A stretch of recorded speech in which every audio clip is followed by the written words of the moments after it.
Terima kasih Anda masih bersama kami di Presisi Siang. Kita ke mancanegara. Pemilu Amerika Serikat 5 November berakhir dengan kemenangan Donald Trump dari Partai Republik setelah masa kampanye yang dipenuhi perdebatan seru dan polarisasi tajam antar pemilih. Sesuai tradisi berdemokrasi di Amerika Serikat, kedua kubu, baik pemenang maupun yang kalah, bersiap memulai proses transisi damai.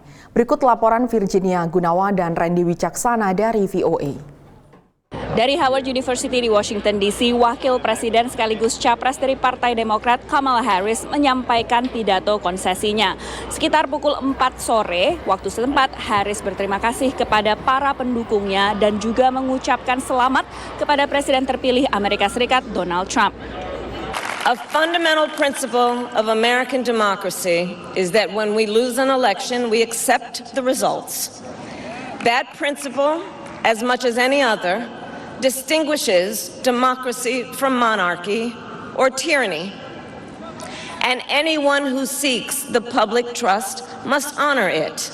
Para pendukung Kamala Harris mengungkapkan kekecewaan mereka, namun menerima hasil dari pemilu 2024 ini.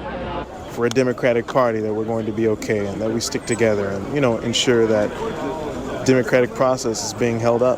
Sekitar 1000-an pendukung Harris hadir dalam pidato konsesinya ini. Selain Harris dan juga keluarganya, Cawapres Tim Walz juga menyapa para pendukung mereka dan juga menekankan proses peralihan kekuasaan yang damai. Sementara Capres Partai Republik Donald Trump dan tim kampanye telah melakukan selebrasi kemenangan pada pukul 2 dini hari pagi tadi di Convention Center dari Palm Beach County yang berada sekitar 15 menit dari tempat saya berada saat ini, yakni di depan Mar-a-Lago, kediaman dari Donald Trump.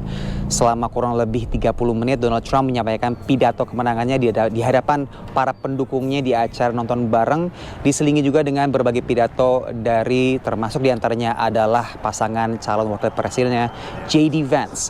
And I'm asking every citizen all across our land to join me in this noble and righteous endeavor. That's what it is. It's time to put the divisions of the past 4 years behind us. It's time to unite. And we're going to try, we have to try, and it's going to happen. Success will bring us together. Dan saat ini ketahui Donald Trump telah kembali ke kediamannya di Mar-a-Lago, sebuah gedung yang tepat berada di belakang saya. I think a lot of people are just tired of what's going on in the country. Just everything's up. Food, fuel, housing. Setelah berita kemenangan mengenai Donald Trump sebagai Presiden Amerika Serikat terpilih, sejumlah tokoh telah memberikan ucapan selamat kepada Donald Trump, termasuk pemimpin negara dan juga termasuk diantaranya adalah lawan politiknya yang Kamala Harris yang telah mengucapkan selamat dan sama-sama telah berkomitmen untuk melakukan transisi kepemimpinan dengan lancar dan juga damai. Melaporkan dari Washington DC dan Palm Beach, Florida, Virginia Gunawan, Randy Wicaksana, VOA. Tingginya harga menjadi perhatian banyak warga Amerika Serikat. Bahkan di saat laju inflasi telah jauh melemah dari puncaknya. Bagi sebagian warga di Pennsylvania, peningkatan harga memaksa warga berhemat atau bahkan mencari bantuan pangan. Berikut laporan Nova Purwadi dari VOA. Di dekat Allentown, sebuah kota relatif kecil di negara bagian Pennsylvania, pengelola lembaga bantuan pangan mencermati peningkatan jumlah pemohon bantuan sejak meningkatnya laju inflasi di Amerika Serikat. We have different types of people coming in to use our food pantry especially, and it's people who have homes, people who have families, people who have incomes, but just can't afford to go to the grocery store as many times as they used to. So they supplement that by coming to our food pantry. Laju inflasi di Amerika telah melemah ke kisaran 2% berdasarkan indikator-indikator utama seperti indeks harga konsumen dan indeks harga pengeluaran konsumsi pribadi. Tapi lagi yang terjadi bukan deflasi atau penurunan harga, melainkan perlambatan laju inflasi saja. The percentage over every single month, like month by month, that percentage is slowing down, but we would have to return to a lower cost of living, which we're not doing. So a slowdown inflation is still an increasing rate of the cost of living. Tak hanya warga menengah ke bawah yang tertekan inflasi. Konsumen yang berbelanja di jaringan supermarket dengan pangsa pasar menengah ke atas pun ikut harus berhemat. Occasionally I stay away from certain things or I wait till they go on sale. But I do shop at various stores. I go to this store for specific things. Then I go to other stores for the other things. We choose to eat at home now. It doesn't change our day-to-day when we go out to get our groceries. But we are shocked by the prices. Tingginya harga kebutuhan sehari-hari membuat warga mengutamakan kebutuhan primer. Penyelenggara kebutuhan lain seperti hiburan akhirnya ikut tertekan.